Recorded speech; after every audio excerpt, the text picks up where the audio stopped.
Sebuah seni untuk bersikap bodoh amat. Pendekatan yang waras demi menjalani hidup yang baik.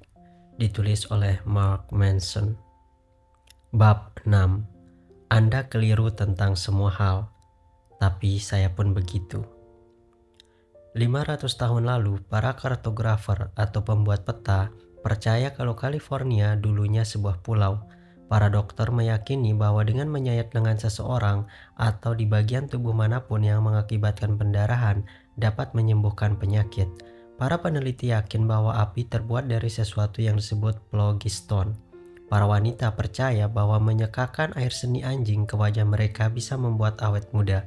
Para astronom yakin bahwa matahari berevolusi mengelilingi bumi.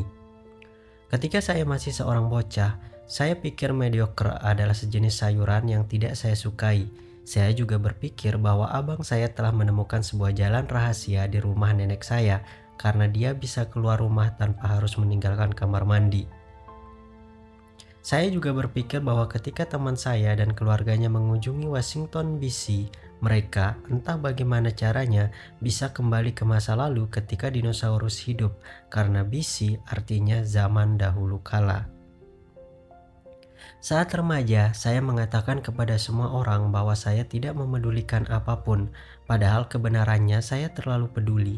Orang lain mengatur hidup saya tanpa pernah saya ketahui. Saya pikir kebahagiaan adalah sebuah takdir dan bukan suatu pilihan.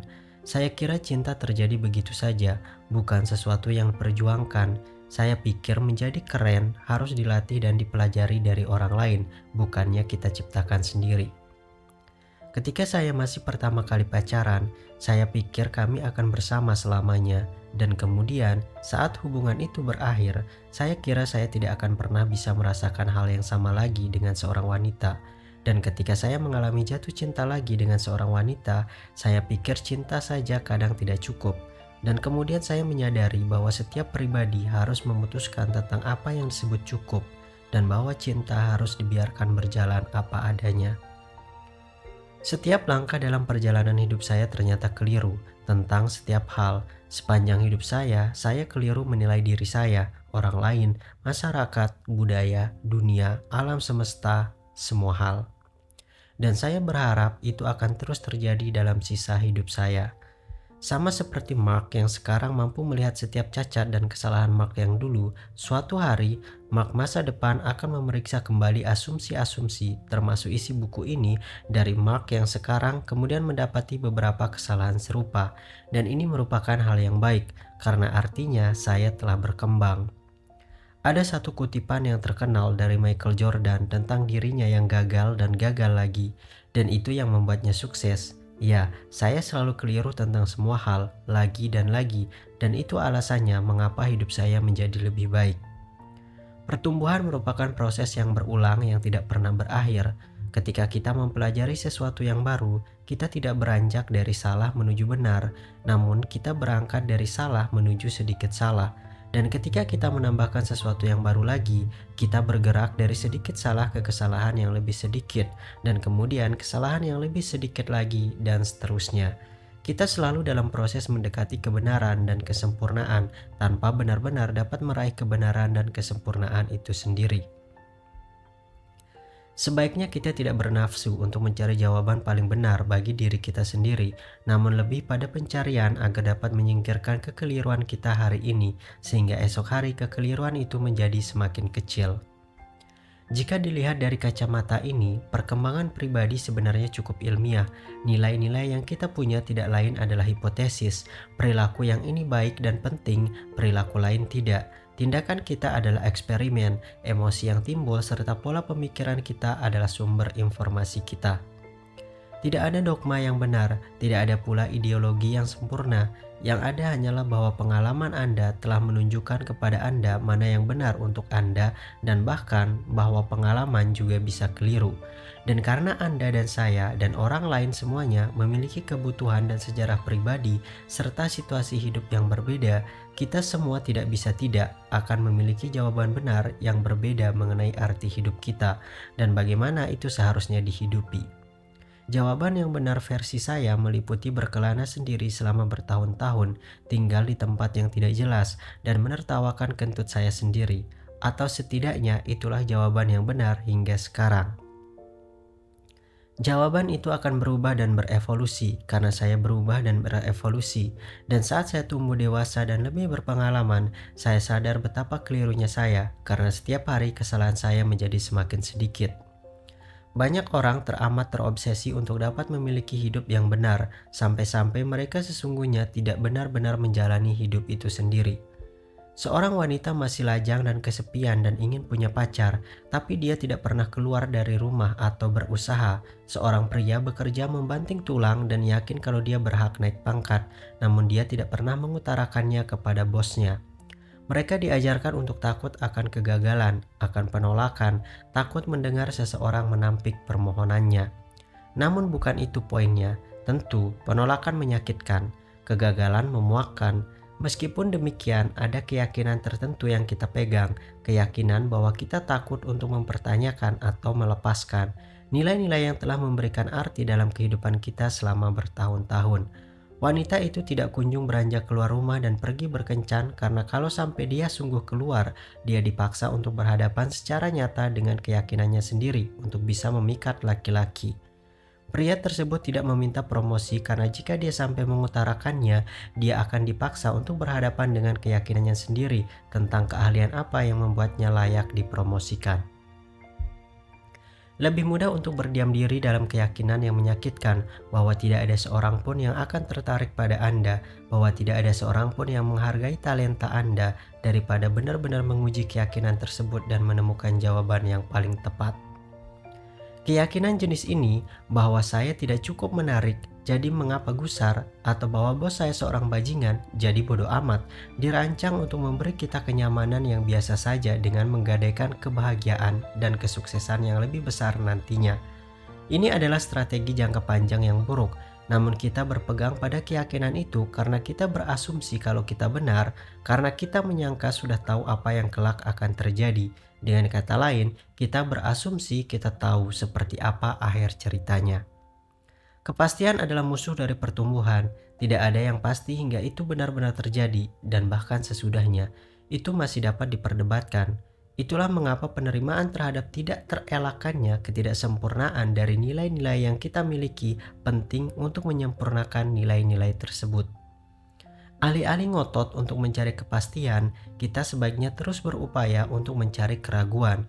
Keraguan tentang keyakinan kita sendiri, keraguan tentang perasaan kita sendiri, keraguan tentang apa yang dipersiapkan masa depan untuk kita jika kita tidak keluar dan menciptakannya sendiri. Daripada berusaha menjadi benar setiap saat, sebaiknya kita cari tahu bagaimana kita bisa keliru setiap saat, karena kita memang demikian. Kekeliruan membuka kemungkinan adanya perubahan. Kekeliruan membawa kesempatan untuk tumbuh. Ini berarti tidak lagi menyayat lengan Anda untuk menyembuhkan flu atau mencipratan kencing anjing di muka Anda agar terlihat muda kembali. Ini berarti untuk tidak berpikir kalau mediocre adalah sayuran dan tidak takut peduli terhadap suatu hal. Karena inilah sesuatu yang aneh tapi nyata. Kita tidak benar-benar tahu mana yang disebut pengalaman positif dan mana yang negatif. Beberapa momen yang sulit dan penuh tekanan dalam kehidupan kita berubah menjadi sesuatu yang sangat membangun dan memotivasi. Beberapa pengalaman terbaik dan yang paling memuaskan dalam kehidupan kita menjadi pengalaman yang sangat mengganggu dan menyurutkan semangat. Jangan percaya konsep Anda tentang pengalaman positif atau negatif. Semua yang kita tahu dengan pasti adalah apa yang menyakitkan dalam momen tersebut dan mana yang tidak, dan itu tidak terlalu berharga. Sebagaimana kita melihat dengan perasaan ngeri kehidupan manusia 500 tahun lalu, saya membayangkan orang-orang yang hidup 500 tahun dari sekarang akan menertawakan kita dan keyakinan yang kita cari sekarang ini. Mereka akan menertawakan bagaimana kita membiarkan uang dan pekerjaan mendikte hidup kita. Mereka akan menertawakan bagaimana kita takut untuk menunjukkan penghargaan kepada orang-orang yang sangat berarti bagi kita. Sebaliknya, kita justru melayangkan pujian kepada tokoh publik yang tidak berhak atas apapun. Mereka akan menertawakan ritual dan tahayul kita, kecemasan kita, dan perang-perang kita. Mereka akan terbelalak melihat kekejaman kita. Mereka akan mempelajari kesenian kita dan adu pendapat tentang sejarah kita. Mereka akan memahami kebenaran mengenai kita yang tidak disadari seorang pun dari kita. Dan mereka juga bisa keliru, meski lebih sedikit daripada kita. Arsitek keyakinan kita sendiri. Coba ini, ajak beberapa orang untuk masuk ke dalam suatu ruangan yang dilengkapi dengan beberapa tombol. Lalu katakan kepada mereka bahwa jika mereka melakukan sesuatu secara spesifik tanpa diberitahu itu apa persisnya, maka akan ada satu lampu yang menyala, menunjukkan kalau mereka telah memenangkan poin. Sampaikan kepada mereka untuk melihat berapa banyak poin yang mereka peroleh dalam jangka waktu 30 menit. Ketika para psikolog melakukan eksperimen ini, yang terjadi mungkin sama dengan yang Anda kira.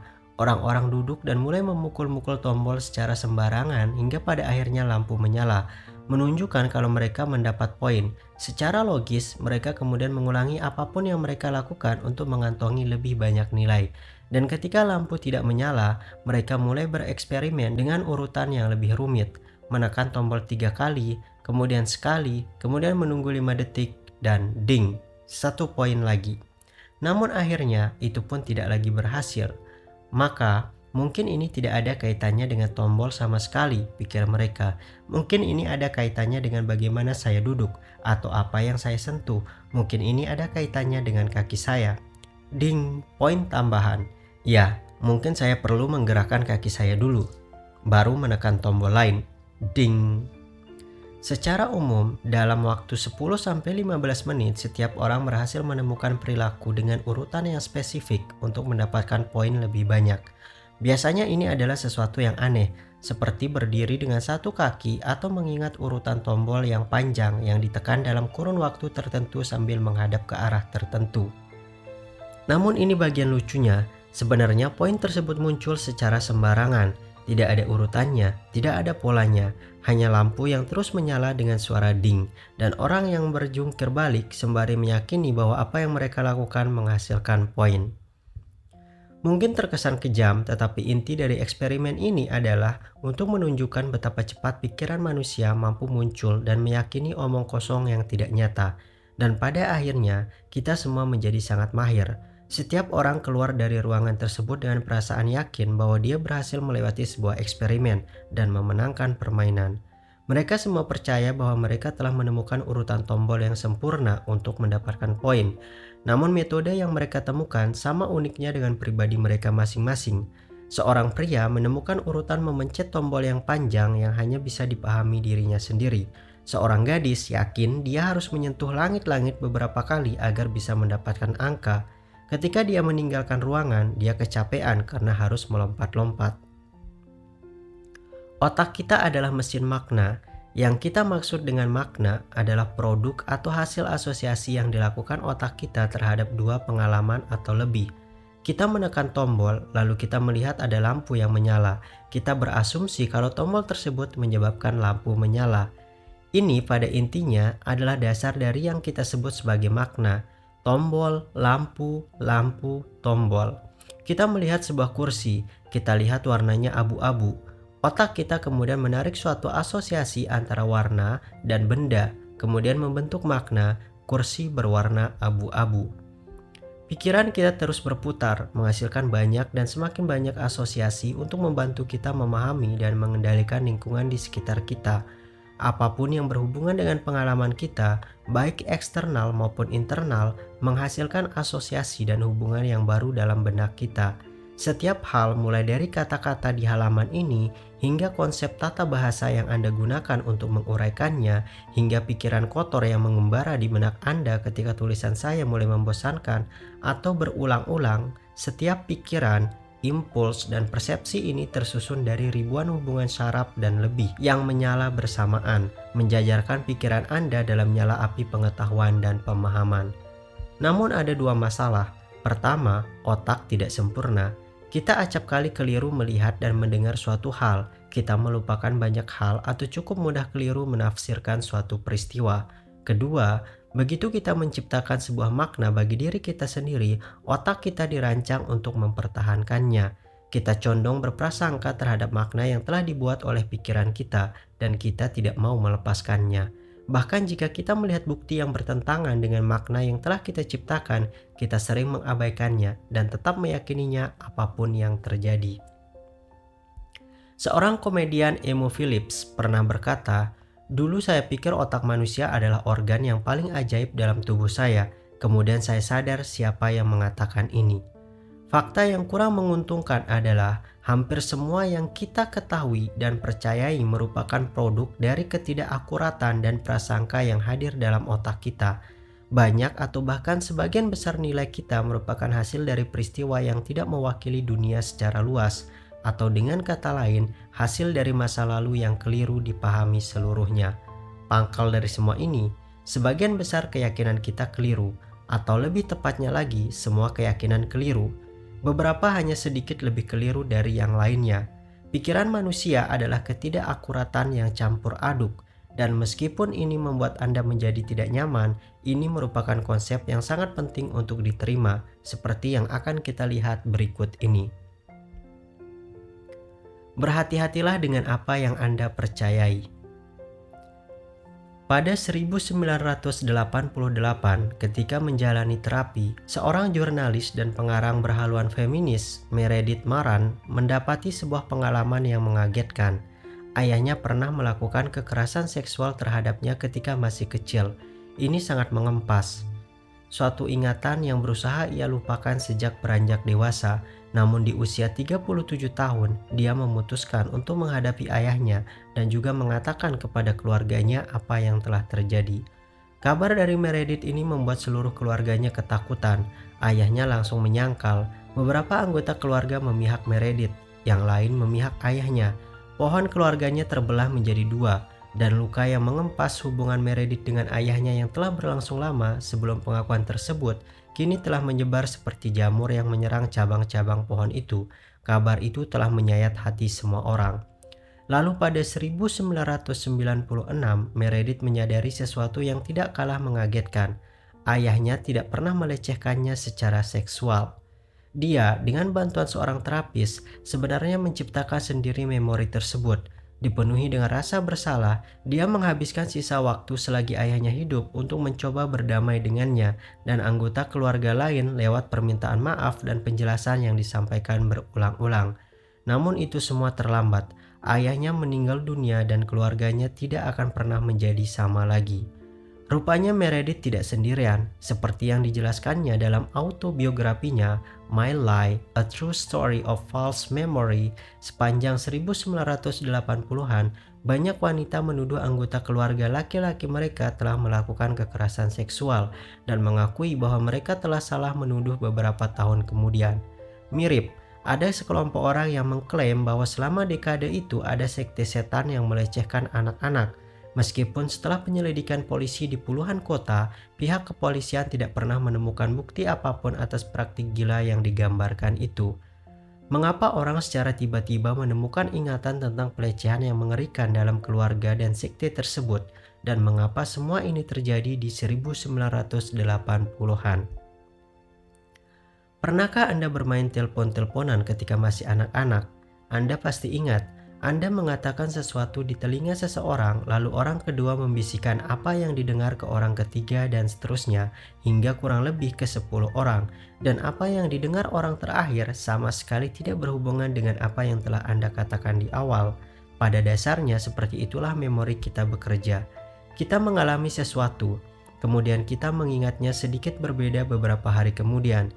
Seperti permainan bisik dan dengar tadi, kemudian kita menceritakannya kepada seseorang, dan kita mengisi beberapa kerumpangan di plot cerita tersebut dengan polesan kita sendiri untuk memastikan agar semuanya masuk akal dan kita tidak dianggap gila. Kemudian kita mempercayai polesan-polesan kecil yang mengisi kerumpangan tadi dan menceritakannya di kesempatan lain. Karena tidak sungguh terjadi, maka kita juga sedikit keliru memahaminya, dan kita sedang mabuk di suatu malam setahun kemudian saat menceritakan kisah itu, dan kita memolesnya sedikit lagi. Oke, sejujurnya kita baru saja mengarang sepertiga dari kisah itu.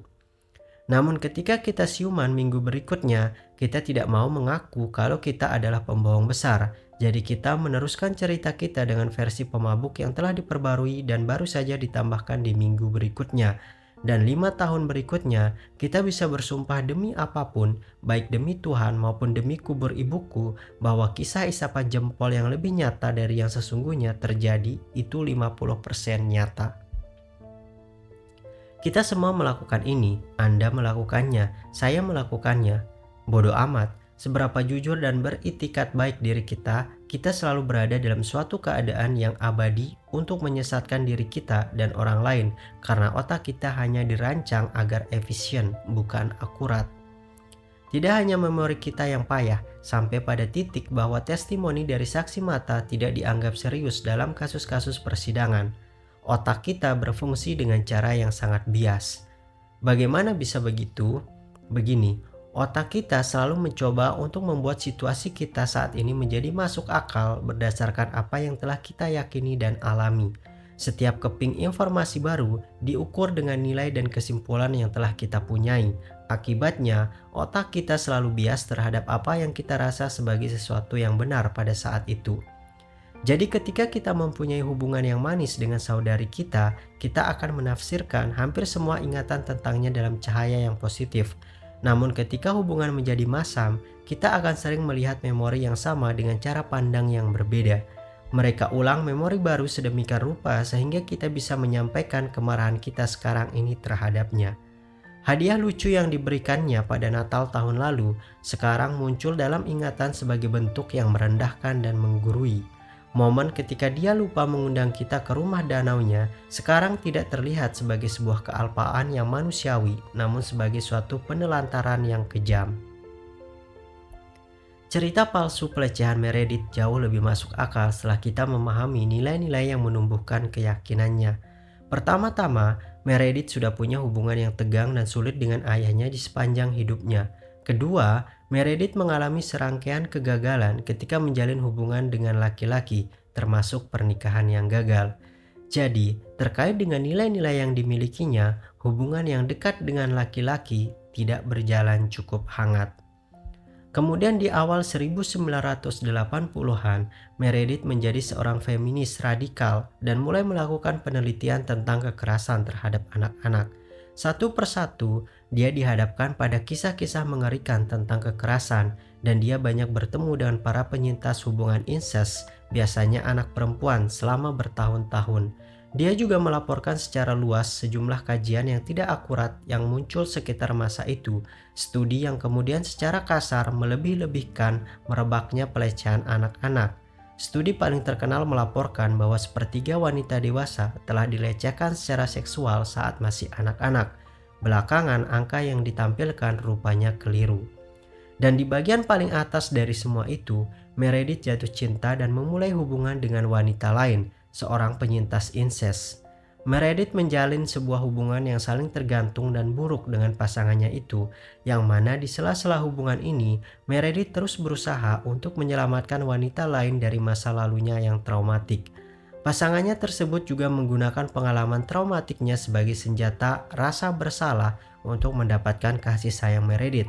Lebih banyak tentang hal ini dan tentang batasan-batasan di bab 8. Sementara itu, hubungan Meredith dengan ayahnya semakin memburuk. Ayahnya tidak terlalu kaget ketika tahu putrinya punya hubungan lesbian. Dan dia pun mengikuti terapi dengan ketat. Para terapisnya dengan nilai dan keyakinan yang mereka miliki mulai menerapkan kebiasaan lama mereka. Bersikeras kalau pasti bukan hanya tekanan pekerjaannya sebagai reporter atau tidak harmonisnya hubungannya yang membuat Meredith begitu tidak bahagia. Pasti ada hal lain, sesuatu yang lebih dalam. Di zaman itu, sebuah bentuk penanganan baru yang disebut repressed memory therapy atau terapi memori yang ditekan menjadi luar biasa populer. Dalam terapi ini, seorang terapis membuat kliennya berada dalam keadaan semacam trans. Lalu di situ, dia didorong untuk merunut akar masalahnya dan mengalami kembali memori masa kanak-kanak yang terlupakan. Memori tersebut biasanya menyenangkan, namun setidaknya ada sebagian kecil merupakan pengalaman traumatis. Dan demikianlah Meredith yang malang dalam keadaan yang menyedihkan dan mencoba menemukan kasus incest dan pelecehan anak setiap hari, marah kepada ayahnya, bertahan seumur hidup menanggung kegagalan hubungan dengan laki-laki, dan satu-satunya orang yang tampaknya bisa memahami atau mencintainya adalah wanita lain yang juga penyintas incest. Oh, dan dia berbaring di sofa menangis setiap hari dengan seorang terapis yang terus memintanya mengingat sesuatu yang tidak ada dalam ingatannya. Dan voila, Anda memiliki sebuah resep mujarab untuk menciptakan suatu memori kekerasan seksual yang tidak pernah terjadi. Prioritas terbesar pikiran kita ketika sedang mengolah pengalaman adalah menafsirkan pengalaman tersebut dengan cara tertentu agar cocok dengan semua pengalaman, perasaan, dan keyakinan kita sebelumnya. Namun sering kita menghadapi situasi kehidupan di mana masa lalu dan masa kini tidak sesuai. Dalam kesempatan-kesempatan semacam itu, apa yang kita alami pada suatu momen bertentangan dengan semua hal yang telah kita anggap benar dan masuk akal di masa lalu. Dalam upaya untuk mencapai kecocokan, pikiran kita kadang akan, dalam kasus seperti ini, menciptakan memori palsu. Dengan menghubungkan pengalaman kita sekarang dengan bayangan masa lalu tersebut, pikiran kita membuat kita bisa mempertahankan makna apapun yang telah kita buat. Seperti yang telah disebutkan sebelumnya, kisah Meredith tidak unik. Pada kenyataannya, di 1980-an dan awal 1990-an, ratusan orang yang tidak bersalah dituduh melakukan kekerasan seksual dengan latar belakang situasi yang hampir sama. Banyak di antara mereka dimasukkan ke dalam penjara.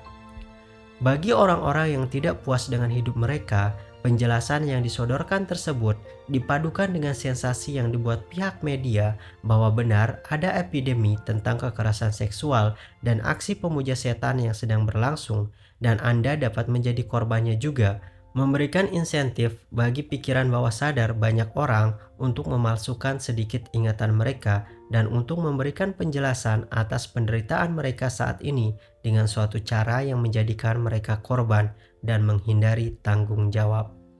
Repressed memory therapy ini kemudian difungsikan sebagai suatu alat untuk menarik keluar hasrat-hasrat bawah sadar ini dan memindahkannya ke dalam sebuah bentuk ingatan yang tampak nyata. Proses ini dan kondisi pikiran yang dihasilkannya menjadi begitu umum sampai-sampai sebuah istilah diperkenalkan, sindrom memori palsu atau false memory syndrome. Ini mengubah proses kerja di ruang sidang. Ribuan terapis digugat dan kehilangan izin mereka. Repressed memory therapy tidak lagi digunakan dan diganti dengan metode yang lebih praktis. Penelitian terkini hanya menyadarkan kita akan pelajaran yang menyakitkan dari era tersebut. Keyakinan kita bisa dipengaruhi dan ingatan kita tidak bisa diandalkan. Ada banyak kebijakan konvensional di luar sana yang mengatakan kepada Anda untuk mempercayai diri sendiri, untuk ikuti nyali Anda, dan segala jenis klise yang terdengar menghibur. Namun yang benar adalah untuk sedikit mempercayai diri sendiri. Lagi pula, jika hati dan pikiran kita tidak dapat diandalkan, mungkin kita perlu lebih dalam mempertanyakan maksud dan motivasi kita sendiri. Jika kita semua selalu keliru, tidakkah skeptisisme diri dan kekakuan yang menantang keyakinan dan asumsi kita sendiri menjadi rute paling logis untuk mengolahnya? Mungkin terdengar menakutkan dan seakan menghancurkan diri sendiri, namun sebenarnya ini kebalikannya, bukan saja pilihan yang lebih aman, tetapi juga membebaskan. Bahaya kepastian murni.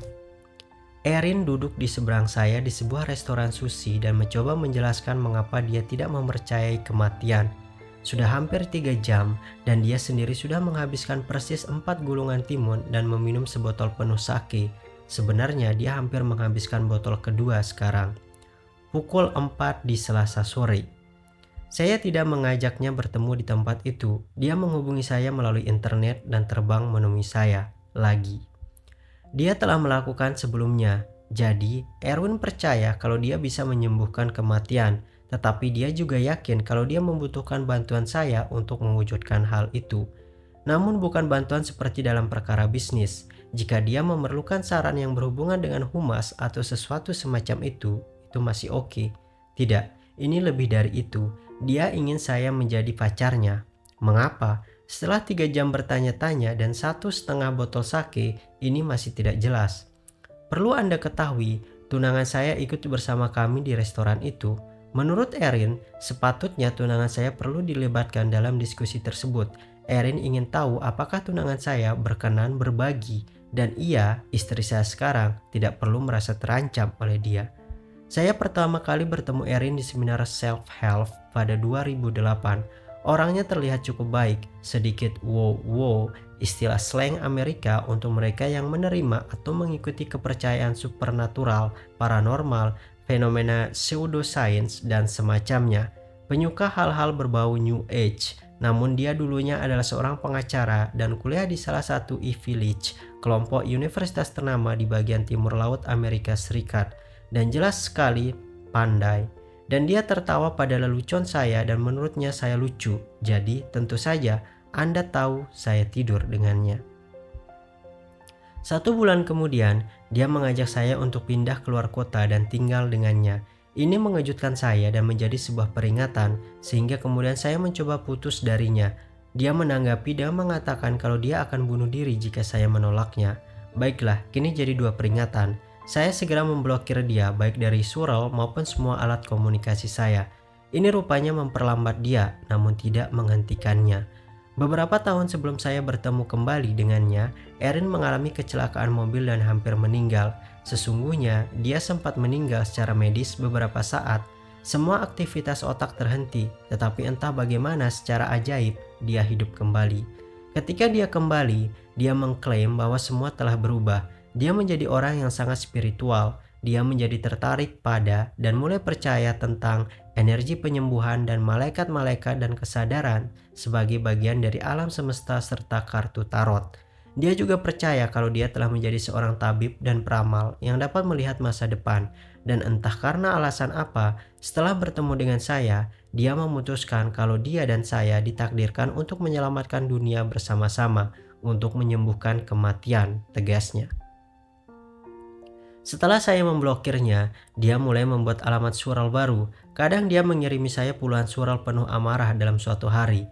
Dia membuat akun Facebook dan Twitter palsu yang digunakan untuk melecehkan saya. Demikian juga orang-orang dekat dengan saya. Dia menciptakan sebuah situs web yang hampir sama dengan milik saya dan menulis puluhan artikel yang mengklaim bahwa saya adalah mantan kekasihnya dan bahwa saya telah berbohong kepadanya dan selingkuh, bahwa saya telah berjanji untuk menikahinya serta bahwa dia dan saya ditakdirkan untuk bersama.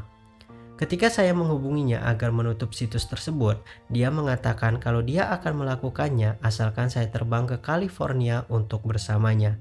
Ide untuk berkompromi datang dari pihaknya.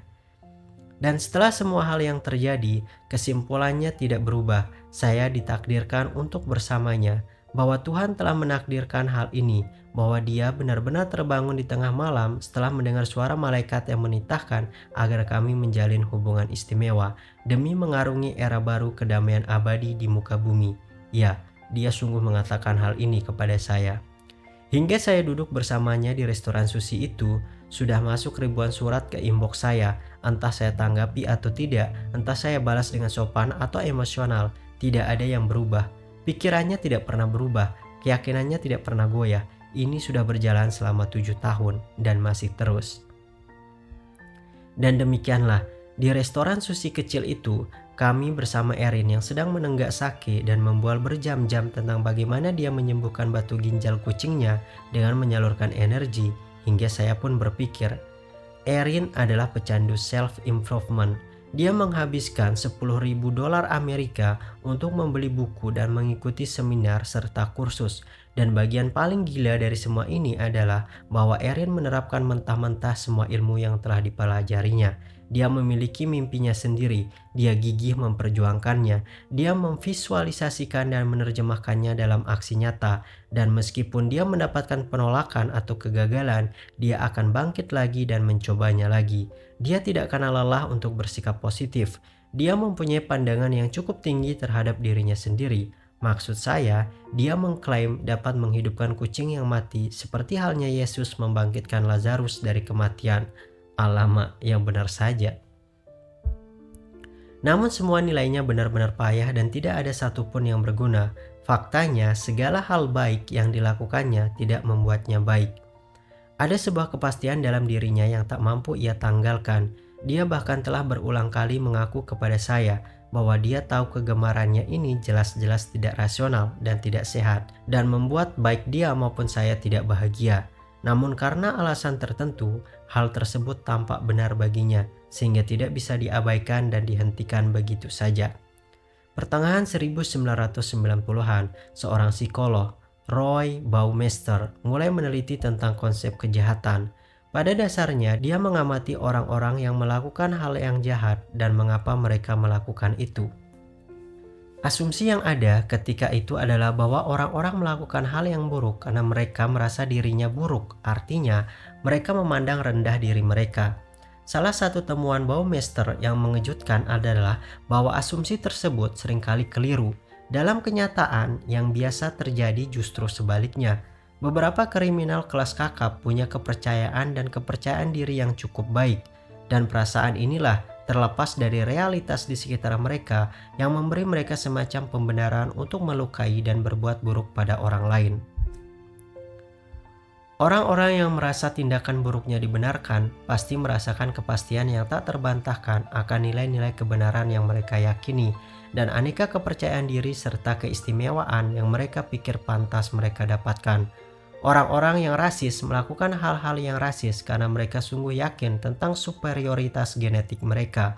Para pemeluk agama yang fanatik meledakkan diri mereka dan membunuh puluhan orang karena yakin adanya suatu tempat istimewa yang akan mereka dapatkan di surga sebagai martir. Pria memperkosa dan melakukan kekerasan terhadap wanita karena yakin mereka berhak atas tubuh wanita. Orang-orang yang jahat tidak akan pernah percaya kalau mereka jahat, melainkan mereka percaya kalau orang lainlah yang jahat. Dalam eksperimen yang kontroversial, sekarang dikenal dengan sebutan eksperimen Milgram, mengambil nama belakang seorang psikolog Stanley Milgram, para peneliti meminta beberapa orang normal untuk menghukum sukarelawan lain karena melanggar bermacam aturan. Maka hukuman pun mereka berikan. Kadang hukuman itu melampaui kategori kekerasan fisik. Hampir tidak ada algojo yang keberatan atau meminta penjelasan lebih dahulu. Di sisi lain, banyak dari mereka tampak menikmati otoritas moral yang dilimpahkan kepada mereka dalam eksperimen tersebut. Permasalahannya di sini bukan saja kepastian itu tidak akan pernah bisa kita capai, tapi bahwasanya berusaha mengejar kepastian pun sering melahirkan kerentanan yang lebih besar dan lebih buruk. Banyak orang memiliki suatu keyakinan yang tidak tergoyahkan atas kemampuan mereka di suatu pekerjaan atau nominal penghasilan yang seharusnya mereka peroleh. Namun keyakinan tersebut malah membuat mereka merasa lebih buruk, bukannya lebih baik. Saat melihat orang lain mendapat promosi jabatan, mereka pun merasa diremehkan. Mereka merasa tidak dihargai dan tidak diakui.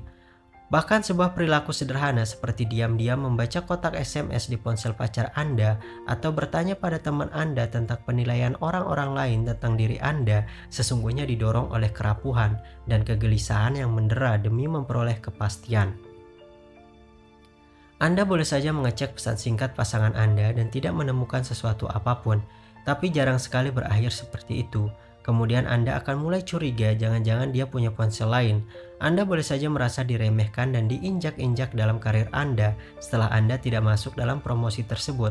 Tapi kemudian perasaan itu mendorong Anda untuk mulai tidak percaya pada rekan kerja Anda dan menerka gelagat buruk di balik perkataan mereka dan di balik setiap asumsi Anda tentang apa yang mereka rasakan tentang Anda, yang bahkan berdampak pada semakin kecilnya peluang Anda naik pangkat. Anda dapat terus mengejar seseorang istimewa yang Anda pikir seharusnya bersama dengan Anda.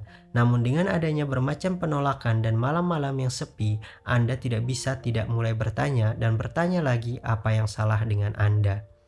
Dan persis di momen yang menggelisahkan itu, dengan keputusasaan yang dalam, kita menjadi mudah sekali menganggap diri berhak diistimewakan, mempercayai bahwa kita berhak untuk sedikit curang demi mendapatkan sesuatu, bahwa orang lain layak dihukum, bahwa kita berhak untuk mendapatkan apa yang kita ingini, dan kadang dengan cara yang kasar. Lagi-lagi ini adalah hukum kebalikan. Semakin Anda ingin mendapat kepastian akan sesuatu, Anda akan semakin merasa tidak pasti dan tidak aman.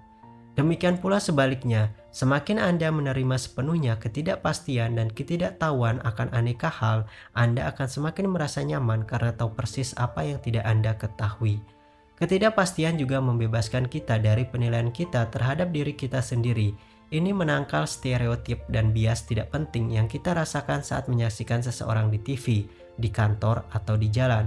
Ketidakpastian juga memerdekakan kita dari penilaian kita terhadap diri kita sendiri. Kita tidak tahu apakah kita layak dicintai atau tidak. Kita tidak tahu seberapa menariknya diri kita. Kita tidak tahu seperti apa kesuksesan kita nanti. Satu-satunya cara agar bisa seperti itu adalah dengan tetap merasa tidak pasti dan terbuka untuk menemukan kepastian-kepastian melalui pengalaman hidup.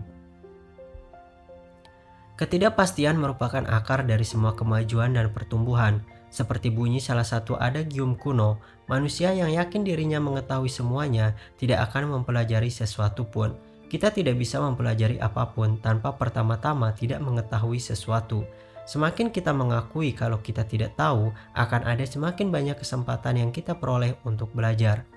Nilai-nilai yang kita miliki tidak sempurna dan tidak penuh, dan berasumsi bahwa nilai-nilai tersebut sempurna dan penuh sama dengan menempatkan diri kita dalam sebuah pola pikir dogmatik berbahaya yang melahirkan kesewenang-wenangan dan pelarian atas tanggung jawab. Satu-satunya cara untuk memecahkan masalah tersebut adalah pertama-tama dengan mengakui bahwa hingga saat ini seluruh tindakan dan keyakinan kita telah terbukti salah dan tidak berfungsi. Keterbukaan untuk mengakui kesalahan harus ada terlebih dahulu jika Anda menginginkan perubahan atau pertumbuhan. Sebelum kita mencermati nilai-nilai dan prioritas kita, kemudian mengubahnya menjadi lebih baik, lebih sehat, pertama-tama kita harus meragukan nilai-nilai yang kita miliki saat ini. Kita harus secara intelektual menelanjangi nilai-nilai tersebut, melihat kekeliruan dan bias yang ada, melihat bagaimana nilai-nilai tersebut tidak cocok dengan sebagian besar manusia di muka bumi, kemudian menatap lekat-lekat ketidaktahuan kita dan mengakuinya, karena ketidaktahuan kita ternyata lebih besar dari diri kita sendiri. Hukum menghindar Manson.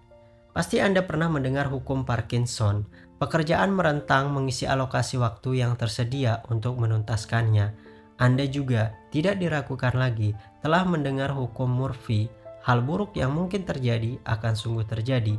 Ya, lain kali ketika Anda berada di sebuah pesta koktail yang glamor dan ingin membuat seseorang terkesan, coba ucapkan hukum menghindar Manson, Manson's Law of Avoidance. Semakin banyak bahaya yang mengancam identitas Anda, semakin Anda berusaha menghindarinya. Itu berarti bahwa semakin banyak hal yang mengancam cara Anda memandang Anda sendiri, cara Anda meyakini bahwa Anda akan menjadi sedemikian sukses atau tidak sukses, cara Anda bisa menghayati nilai-nilai yang Anda yakini, maka semakin sering Anda akan menghindar dari keinginan untuk mewujudkannya. Ketika Anda telah mengetahui cara Anda untuk bisa hidup di dunia ini, tentunya Anda merasakan semacam kenyamanan. Nah, setiap hal yang menggoyang kenyamanan tersebut, meskipun berpotensi membuat hidup jadi lebih baik, pada dasarnya menakutkan. Hukum Manson berlaku untuk hal yang baik dan buruk dalam kehidupan. Memiliki penghasilan jutaan dolar dapat mengancam identitas Anda, setara dengan kehilangan semua uang Anda. Menjadi seorang bintang rock yang terkenal bisa mengancam identitas Anda, setara dengan kehilangan pekerjaan Anda. Inilah mengapa orang kadang takut sukses. Untuk alasan yang sama, mereka takut gagal. Konsekuensi yang akan mereka jalani rupanya mengancam keyakinan mereka tentang identitas diri mereka sendiri. Anda menghindari menulis skenario yang sejatinya adalah mimpi Anda, karena jika melakukan itu, akan timbul pertanyaan terhadap identitas diri Anda yang adalah seorang petugas klaim asuransi. Anda menghindari berbicara dengan suami tentang hasrat untuk lebih panas di atas ranjang, karena obrolan itu akan menantang jati diri Anda sebagai wanita baik-baik yang bermoral.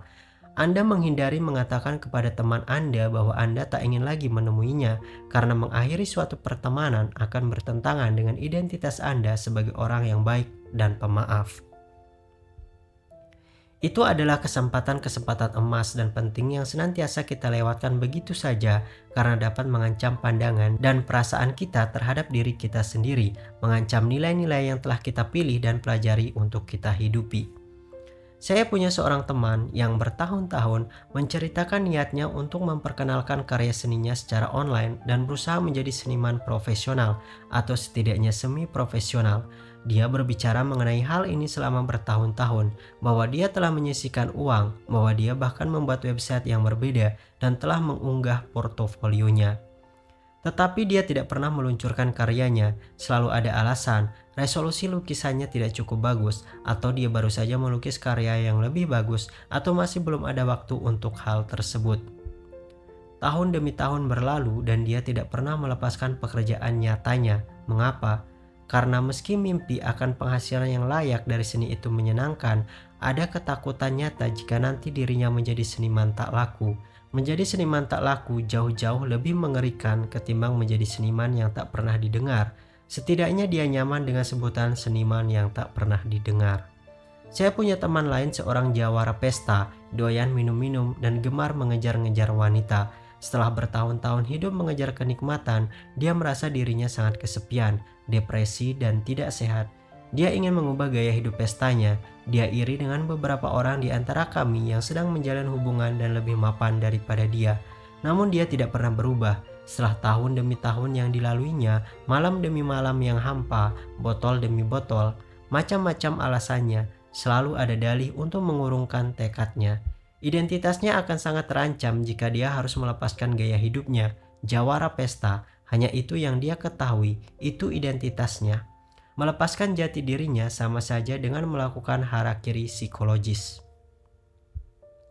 Kita semua memiliki nilai-nilai kita sendiri. Kita melindungi nilai-nilai ini.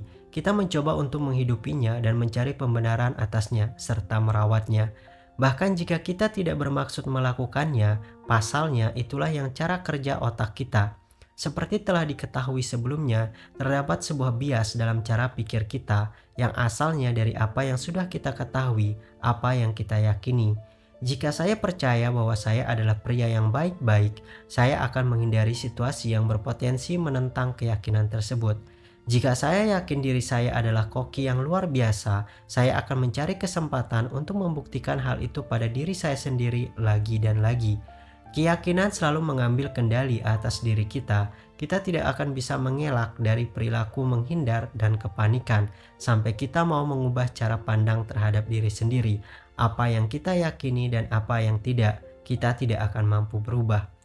Dalam hal ini, mengenal diri sendiri atau menemukan diri sendiri bisa membahayakan. Ini bisa membuat Anda terpaku pada sebuah peran yang kaku dan membebani Anda dengan ekspektasi yang tidak penting.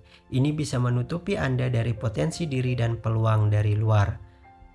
Saya katakan jangan temukan diri Anda. Saya berkata jangan kenali diri Anda. Karena inilah yang akan menjaga Anda untuk tetap berusaha dan mencari. Dan ini akan memaksa Anda untuk tetap rendah hati dalam penilaian Anda dan menerima berbagai perbedaan dari banyak orang. Bunuh diri sendiri. Buddhisme berpendapat bahwa ide Anda tentang siapa diri Anda merupakan sebuah konstruksi mental yang sewenang-wenang dan bahwa Anda sebaiknya melepaskan ide tentang keberadaan Anda sama sekali. Ide atau ukuran yang Anda gunakan untuk menyatakan diri Anda sesungguhnya dapat menjebak diri Anda, dan karena itu lebih baik Anda melepaskan segalanya. Dengan demikian, bisa dikatakan bahwa Buddhisme mendorong Anda untuk bodoh amat. Ini mungkin terdengar sinting, namun ada beberapa keuntungan psikologis jika kita mempraktikkan ini. Ketika kita melepaskan cerita-cerita tentang kita dari diri kita sendiri, kita membebaskan diri agar bisa benar-benar bertindak dan gagal dan tumbuh. Ketika seseorang mengaku kepada dirinya sendiri, "Kamu tahu, mungkin aku memang tidak terlalu baik dalam menjalin hubungan," maka dia tiba-tiba merasa bebas untuk mengambil tindakan dan menghentikan pernikahannya yang buruk. Dia tidak perlu melindungi jati dirinya dengan tetap berada dalam pernikahan yang menyedihkan dan buruk hanya untuk membuktikan sesuatu kepada dirinya sendiri. Ketika siswa mengaku kepada dirinya sendiri, "Kamu tahu, mungkin aku bukan seorang pemberontak, mungkin aku hanya takut," maka dia dimerdekakan untuk menjadi ambisius lagi. Dia tidak punya alasan untuk merasa terancam saat mengejar mimpi akademiknya dan mungkin gagal. Ketika seorang petugas klaim asuransi mengakui bahwa, "Baiklah, barangkali tidak ada yang unik atau istimewa dari mimpi-mimpiku atau pekerjaanku," maka dia merdeka untuk mengirimkan naskah skenario tersebut dan melihat apa yang akan terjadi. Saya punya kabar baik sekaligus kabar buruk untuk Anda. Sedikit saja yang unik dan istimewa dari masalah Anda, itulah mengapa mengikhlaskan sangatlah memerdekakan. Ketika Anda merasakan ketakutan yang didasari oleh suatu kepastian yang tidak rasional, Anda cenderung akan terserap ke dalamnya. Ketika Anda mengira bahwa pesawat yang Anda tumpangi akan jatuh, atau bahwa ide proyek Anda termasuk yang paling konyol dan akan ditertawakan semua orang, atau bahwa Anda adalah seseorang yang akan dipilih semua orang untuk dicibir atau diabaikan, secara implisit Anda pun berkata demikian pada diri Anda sendiri. "Aku adalah perkecualian, saya tidak seperti orang lain, saya berbeda dan saya istimewa." Ini adalah bentuk narsisme murni dan sederhana. Anda merasa seakan-akan masalah Anda layak untuk diperlakukan secara berbeda, bahwa masalah Anda memiliki rumus matematika yang unik sehingga tidak mengikuti hukum fisika alam semesta. Saran saya, jangan jadi istimewa, jangan jadi unik. Definisikan ulang ukuran Anda dengan cara yang biasa dan umum. Pilihlah sebuah ukuran untuk diri Anda, bukan sebagai seorang primadona atau seorang jenius terselubung. Pilihlah ukuran diri Anda sendiri, bukan sebagai korban yang mengerikan atau suatu kegagalan yang suram. Sebagai gantinya, ukur diri Anda dengan identitas yang lebih biasa, seorang siswa, seorang rekan, seorang teman, seorang pencipta. Semakin sempit dan semakin langka suatu identitas yang Anda pilih, semua hal akan tampak semakin mengancam Anda. Untuk alasan itu, sedapat mungkin nyatakan diri Anda dengan cara yang paling sederhana dan paling biasa. Ini sering berarti melepaskan beberapa ide gila tentang diri Anda, bahwa Anda secara unik, cerdas, atau luar biasa bertalenta, atau menarik dalam konteks yang intimidatif, atau secara khusus menjadi korban dengan cara yang tidak pernah dapat dibayangkan seorang pun. Ini berarti melepaskan kepongahan Anda yang memandang diri Anda sebagai insan yang dinantikan oleh dunia. Ini berarti melepaskan kenikmatan-kenikmatan semu yang selama ini telah Anda pompa ke dalam diri Anda, supaya hidup Anda bisa berjalan terus. Seperti seorang pecandu yang menyerahkan jarum, Anda akan mengalami penolakan saat memulainya, namun Anda akan merasa jauh lebih baik sesudahnya. Cara menjadi tidak terlalu pasti pada diri sendiri. Menanyai diri sendiri dan meragukan pikiran dan keyakinan kita sendiri merupakan salah satu keahlian yang paling sulit untuk dikembangkan, namun ini bisa dilakukan. Berikut ini beberapa pertanyaan yang akan membantu Anda untuk mengembangkan sedikit kepastian dalam hidup Anda. Pertanyaan pertama, bagaimana jika saya salah? Seorang teman saya baru saja bertunangan. Laki-laki yang meminangnya cukup meyakinkan. Dia tidak minum minuman keras, dia tidak memukulnya atau memperlakukannya dengan kasar. Dia ramah dan punya pekerjaan yang mapan. Namun sejak pertunangan, abang teman saya itu tiada henti menasihatinya tentang ketidakdewasaan pilihan hidupnya, memperingatkan dia bahwa dia akan melukai dirinya sendiri jika hidup bersama dengan pria ini, bahwa dia akan membuat suatu kesalahan, bahwa dia ceroboh. Dan setiap kali teman saya bertanya kepada abangnya, "Masalahmu apa sih? Emangnya kamu terganggu?" Dia berlagak seakan-akan tidak ada masalah, bahwa tidak ada hal yang mengganggunya soal pertunangan, bahwa dia hanya berusaha menolong dan menjaga adik perempuannya. Namun jelas ada sesuatu yang mengganggunya. Mungkin ini adalah bentuk ketidakamanannya sendiri tentang pernikahan. Mungkin ini hanya rivalitas antara saudara kandung semata. Mungkin ini adalah kecemburuan. Barangkali dia hanya tenggelam dalam perasaan menjadi korban, bahwa dia tidak tahu bagaimana cara untuk menunjukkan kebahagiaan kepada orang lain tanpa pertama-tama membuat orang itu merasa hidupnya menderita. Terdapat aturan umum bahwa kita semua adalah pengamat yang paling buruk dunia, khususnya jika diminta untuk mengamati diri kita sendiri. Saat kita marah atau cemburu atau kecewa, kadang kita justru menjadi orang terakhir yang mengetahuinya. Dan satu-satunya cara untuk menemukan hal ini adalah dengan melubangi baju zirah keyakinan kita sendiri, yaitu terus-menerus bertanya apa yang mungkin menjadi kekeliruan kita. Apakah saya pencemburu? Dan jika demikian, mengapa? Apakah saya marah? Tidakkah dia benar? Saya hanya melindungi ego saya sendiri. Pertanyaan seperti ini perlu menjadi satu kebiasaan mental. Dalam banyak kesempatan, tindakan sederhana seperti melontarkan pertanyaan-pertanyaan semacam itu membangkitkan kerendahan hati dan kasih sayang yang diperlukan untuk menyelesaikan banyak permasalahan kita. Namun penting untuk dicatat bahwa hanya karena Anda bertanya kepada diri Anda sendiri apakah Anda memiliki pemahaman yang keliru, tidak serta-merta berarti Anda sungguh memiliki pemahaman keliru tersebut.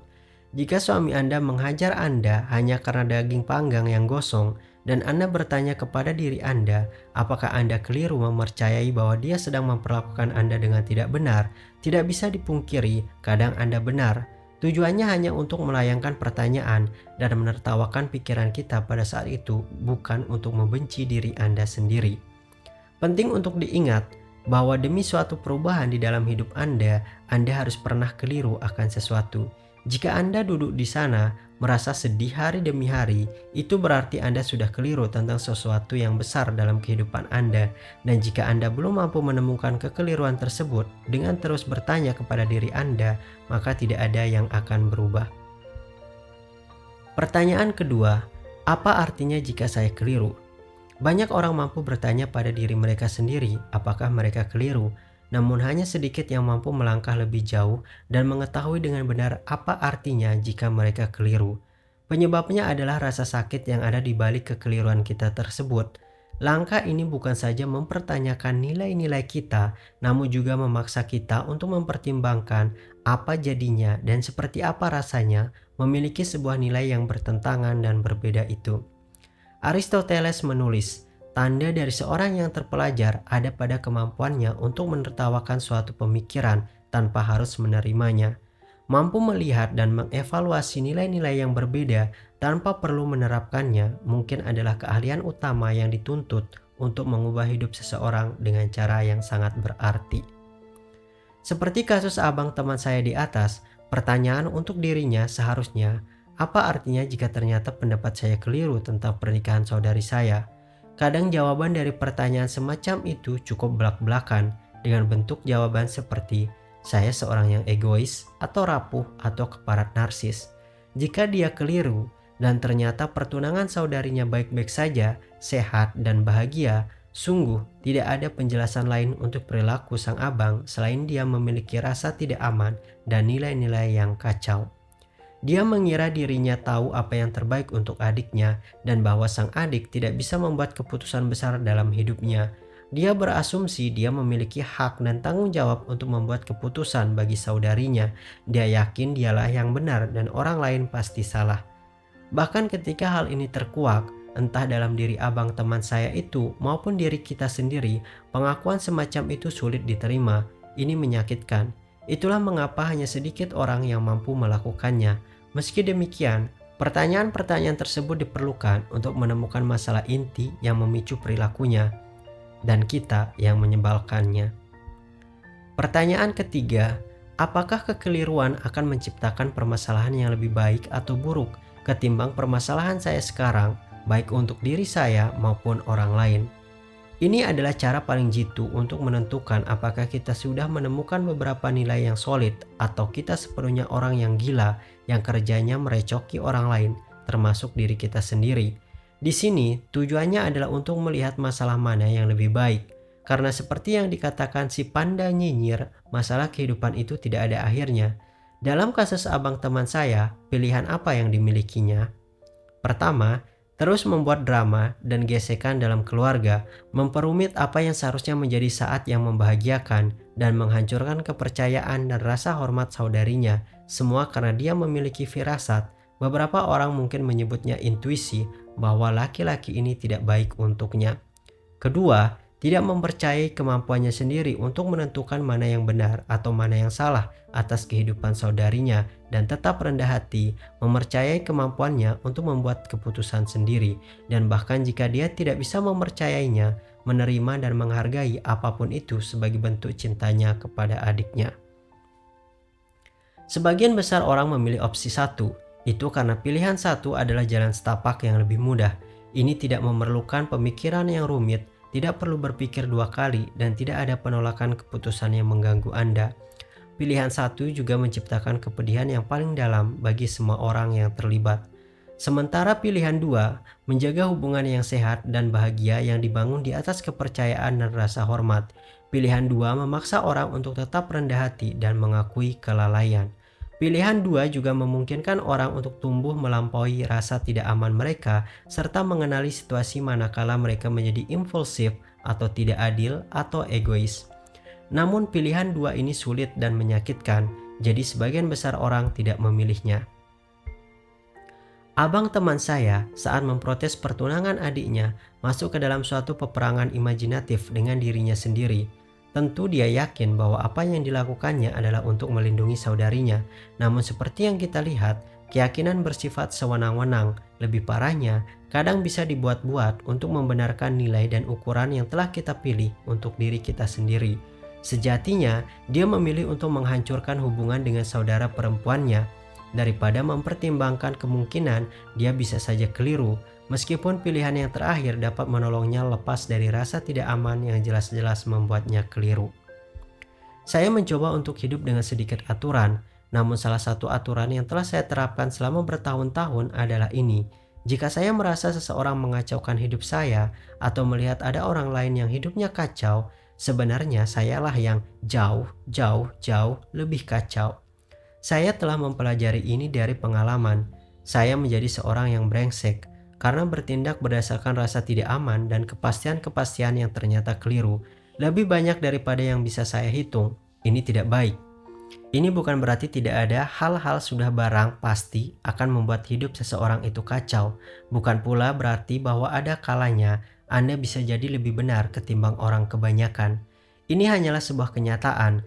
Jika rasanya seakan-akan Anda sedang melawan dunia, kemungkinannya adalah bahwa Anda sedang melawan diri Anda sendiri.